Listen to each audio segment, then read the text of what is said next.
ampifaliana mandrakariva riavana no fotoana omeny tompantsika toy zao a azontsika miona manoloana ny mofinaina ho antsika indray am'tian'io ity koa dia ho aminareo ny ny fahasoavana famindram-po fiadanana avy amin'andriamanitra ray sy kristy jesosy tompontsika amen. Talata 13 aprily 2020 imanjinantsika lefitra manao hoe manazava mpino ny tompo andeha riavana iderany tompo isika. Halleloia, miderany Jehovah fa tsara izy fa mandrakizay famindrampony. Iza no malaza ny asa lehibe ataon'i Jehovah na mahatonina ny fidarana azy rehetra, sambatra izay mitandrina ny mety ka manao ny marina mandrakariva. Jehovah, tsarovo araka fakasano ny olonao, fangeo amin'ny famonjenao aho. Ahitako ny soa azo ny voafidinao, ifalika amin'ny fifalifirana ianao, iravoravoko miaraka amin'ny lovanao. Amen.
Luka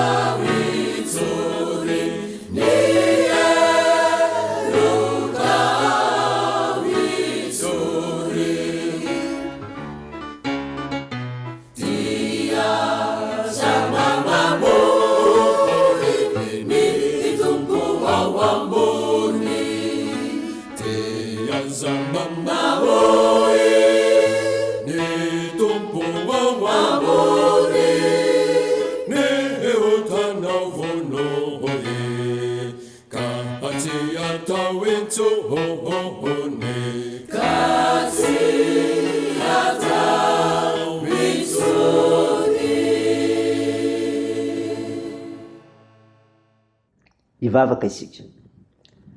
Ry tompoandriamanitra io andriamanitra miavaka ianao ary tsy misy tahaka anao, mahatsiaro sy mitsinjanay ianao. Misaotra anao zay ny amin'ny fandaminanao ny fiainanay fa afaka mivelona amin'ny finoana anao ary afaka mijoro vavy lombelona koa amin'izany. Midera sy mankalaza me voninahitra narinao masina zay tompo, ary dia mahatsiaro ny tenanay koa manoloana amin'ny fahamasinanao, fa be ny fahadisoanay ko mifona aminao, mamela ny elokay mamindrafo aminay. Fa namasinao midira ty anatinay raha iaino sy andray ny afatra tsara avy amofonainy zay. Mitenena tompo fa vonintiananao zay. Aminaran'i Jesosy Kristy ilay mpanavitra anay. Amen. Ny finainao antsika amin'ny teny ity avana malala ditanao amin'ny bokin'ny Obolana. Obolana 7:10 ny 9:7. Mivaky toy izao aminaran'i Jesosy. Ny haren'ny olona dia avitry ny ainy, fa ny levilevy tsy mampiraika ny malahelo akory. Ny fahazavany marina dia tsara firehitra, fa ny jirony ratsy fanahy ho faty. Amen.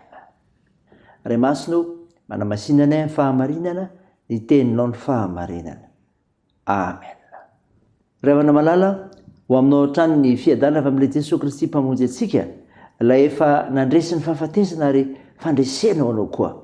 Nofinaina vakina tamintsika teo ry havana, Obolana 7:6-7 dia manana zao teny izao ny 7 manao hoe: ny fahazavany marina dia tsara firehitra, fa jirony ratsy fanahy ho faty.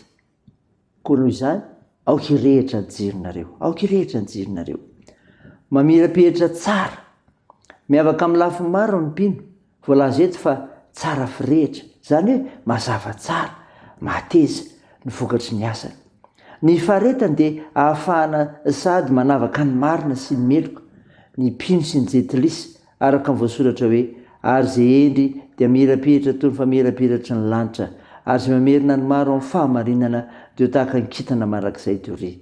O Daniela 12:17.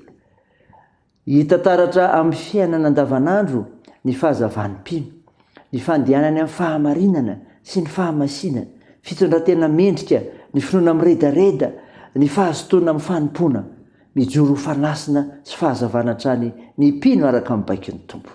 Fa zao koa, aoka irehitra ny jironareo ka aza avelany tsy lopolopy. Misy tokoa ireo izay mitondra jiro hafahafa, tsy mba mamelombelona finoana fa manozongozona, mitondra fampianaran-diso. Maro tamin'ireo izay mitondra fahazavana hafa ivelan'i Jesosy Kristy ireo nefa lefy niaraka tamin'ny foto-kevitra netiny. Hatramin'izao dia misy hatrany ireny mitondra fahazavana sadasada izay mitondra ny hafa hiala amin'ny finoanan'i Jesosy tompo. Tsy maintsy ho faty ireny jiro mitsilopolopy ireny. Zava-poana ihany ny fahazavana ivelany soratra masina. Ilaina noho izany ny faharetana hatramin'ny farany amin'ny finoana. Raisindray zany ry havana dia n'Andriamanitra irery ny voninahitra. Amen. Dia vavaka isika. Andriamanitra, saotra no mofinaina nomenao anay izay miantso anay sy manentana anay aoka irehitra ny jironareo ka mirapiratra tsara ary tsy avela tsy lopolopy. Mivavaka aminao izay ny amin'ny asa nomenao anay ivelomanay, amelomanay ny ankonana nomenao.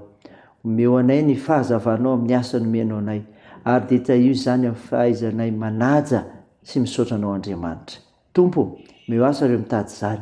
Tompo, vavaka aminao izay andreo marary mila ny vavakay, atsoro ny tananao anendry ny rofo sy ny aretina rehetra, atoa ny asa fitsaboana, atanjaro ho azony manjo, ampio ireo marefo sikolina sy sahirana. Mitahi anay amin'ny azakazaka ataonay, ka ampaherezanao anay amin'izay ataonay sy ny fikasanay, tao io ny fianarana, ny fitiazana ataonay. Tompo, vonjeo ny firenenay, eny avoty izahay. Minaran'i Jesosy Kristy mpamonjy anay ilay vavanay no angatanay izany, miaraka amin'ilay vavaka nampianarina anay manao hoe: Ranay eo izay ny an-danitra, ao masinina ane ny anaranao, ho tonga ane ny fanjakanao, atao ane ny sitraponao ety an-tany ho taky ny an-danitra. Meo ny anio izy anona sahaza ao anay, ary mamela ny elokay tahaka ny namelanay izay meloka taminay, ary aza mitondra anay amin'ny fakapanahy, fa manafana amin'ny ratsy, fanao ny fanjakana sy ny hery ary ny voninahitra marak'izay. Amen. Raisa amin'ny finoana ry havana nijodrana tolotra anao minaran'i Jesosy Kristy. Enganay Jesosy Kristy tompontsika sy Andriamanitra raintsika izay efa tiantsika, ka nomentsika fampinoana marak'izay sy fanantenana tsara amin'ny alalan'ny fahasoavana, ampionana ny fonareo sy ampaserana nareo anao izay tsara rehetra ao amin'ny asa na amin'ny teny. Amen. Deo an'Andriamanitra ery ny voninahitra amin'ny anaran'ny Ray sy ny Zanaka ary ny Fanahy Masina. Amen.